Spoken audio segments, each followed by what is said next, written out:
Olá, eu sou Kate Nunes, eu sou artista e desenhista, e nesse vídeo eu vou comentar a principal dificuldade que, a meu ver, os desenhistas iniciantes e autodidata enfrentam. Os fundamentos do desenho são em número pequeno, mas você precisa de bastante tempo de dedicação a eles para evoluir no desenho. Eu não vou comentar todos aqui, eu vou falar apenas do preenchimento tonal e das texturas. E para isso eu vou usar o trecho de uma das minhas aulas. Então aqui eu comecei com o esboço usando linhas retas e tomei as medidas seguindo o método tradicional de desenho. Em seguida eu arredondo os contornos e as linhas e apago a estrutura de referência deixada por essa etapa das medidas. E a primeira etapa do preenchimento é a separação das áreas de luz e sombra, e como você pode ver, eu uso linhas diagonais em achuras. E nessa etapa eu ainda não estou procurando fazer nenhum detalhe. Assim eu começo a enxergar melhor a distribuição do sombreamento no objeto. E nessa segunda etapa eu já começo a criar uma escala tonal completa. Ou seja, agora eu vou começar a colocar todos os tons do mais claro até o mais escuro.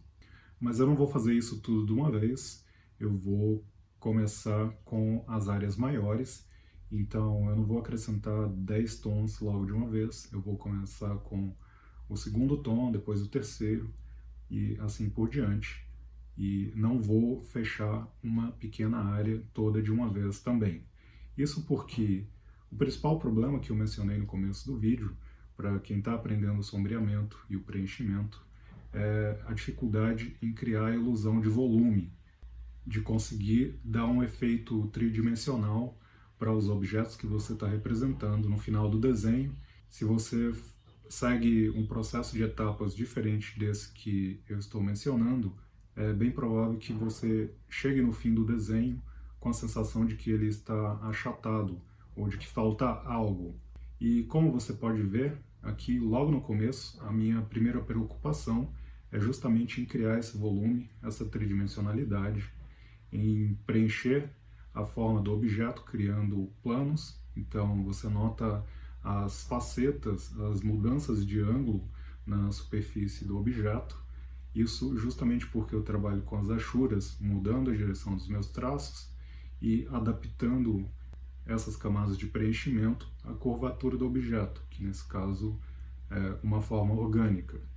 Então eu vou mudando a direção do meu traço, das camadas de preenchimento que eu uso, acompanhando a superfície da forma, e aos poucos eu vou criando essa ilusão de volume, eu vou construindo planos, e com isso eu reforço os efeitos de luz e sombra.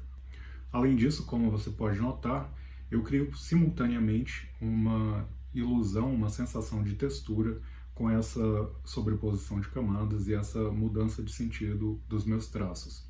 Então, como as linhas das achuras são separadas por pequenos intervalos, isso vai criando pequenos espaços vazios e a sobreposição deles vai deixando camadas desiguais, espaços em branco do papel e espaços mais escuros onde as linhas se sobrepõem.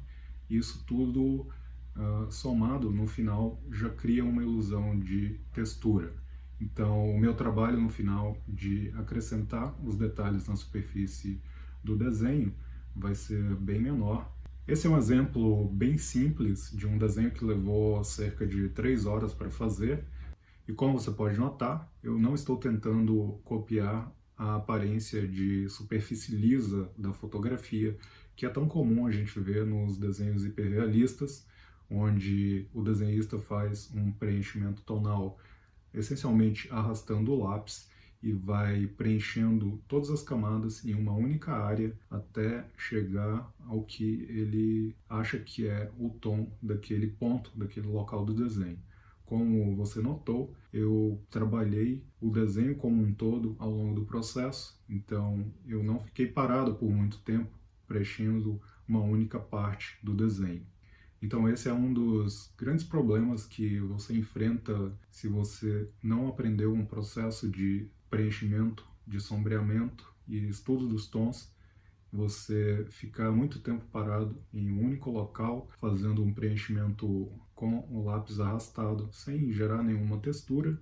E no fim, para tirar aquela aparência de desenho muito liso, você tem que encher de texturas super detalhadas, com pontinhos, pontos que você apaga com a borracha e coisas do tipo, para devolver textura para o seu desenho. E como você pode ver, eu não enfrento esse problema porque desde o começo eu já estou gerando textura com os meus traços e o desenho adquire uma estética natural de trabalho manual, artesanal. Então, essa não é só uma questão de gosto, nem de estilo, esse é o método que há séculos é empregado no estudo do desenho. Isso porque depois que você aprende esse método de usar as achuras e vai fazer um preenchimento tonal mais liso, você consegue acrescentar muito mais detalhes pela sobreposição de camadas e obter aquela ilusão de volume que falta na maioria dos desenhos de quem aprende somente copiando fotografias e fazendo um preenchimento liso. E como você notou também, eu consigo criar degradês perfeitos com o uso das achuras, eu consigo representar a luz e sombra com todas as transições, todas as sombras profundas, todas as áreas de luminosidade estão bem representadas, sem que eu precise polir a superfície do meu desenho. E todos esses traços e essas marcas das achuras se integram, elas se combinam e se transformam em uma bela ilusão de tridimensionalidade. Então você tem esse objeto com um efeito 3D, sem que eu precise copiar milimetricamente, minuciosamente a fotografia.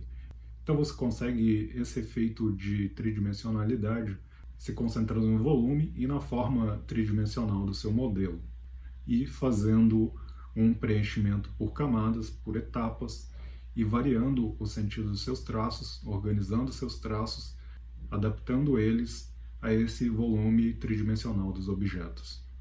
Espero que você tenha gostado dessa dica, e se você quiser se aprofundar nas minhas técnicas, se inscreva no meu ateliê de desenho, que é o meu conteúdo didático em forma de assinatura bem acessível. Acesse o link que está na minha página. Muito obrigado e até o próximo vídeo.